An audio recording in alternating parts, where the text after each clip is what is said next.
Monsieur le Président, cher Pascal Lecor, Mesdames, Messieurs les professionnels de santé, chers confrères, chers tous, je tenais à vous adresser ce message alors que s'ouvre votre congrès annuel qui sera sans surprise assez largement consacré à l'année si particulière que traverse notre système de santé.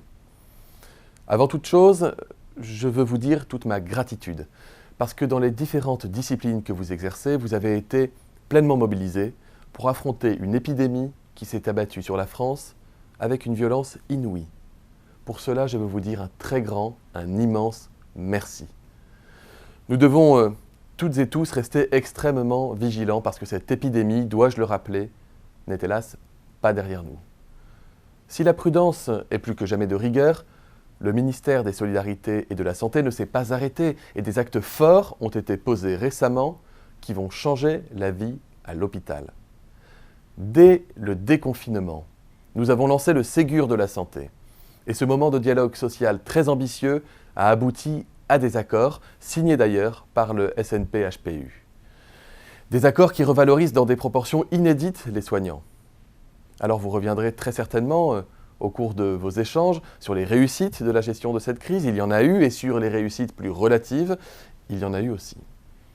Ce que je retiens, au-delà de votre engagement exceptionnel, c'est la grande résilience de nos organisations, la capacité remarquable des établissements de santé à s'adapter à des situations proprement hors normes.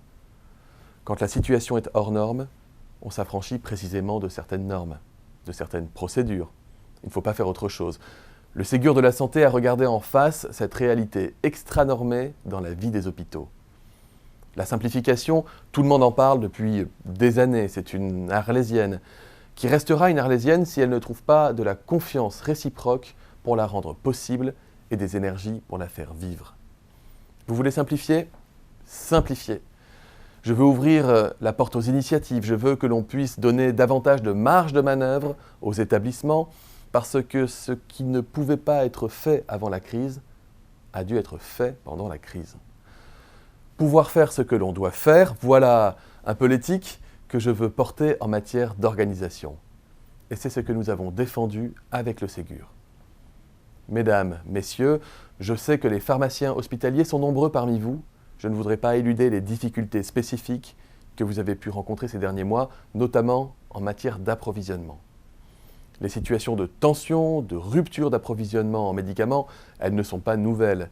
Elles se sont multipliées ces dernières années et la crise sanitaire a exacerbé cet état de fait.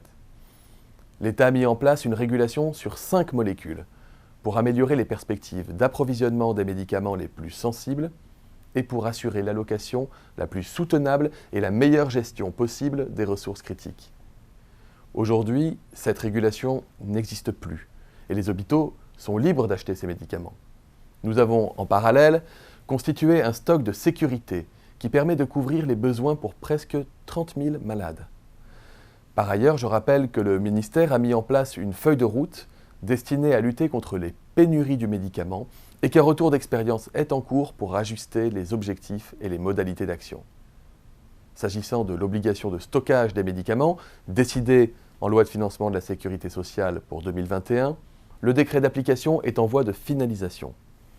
Voilà quelques précisions utiles qui vont, je l'espère, rassurer nos amis pharmaciens hospitaliers.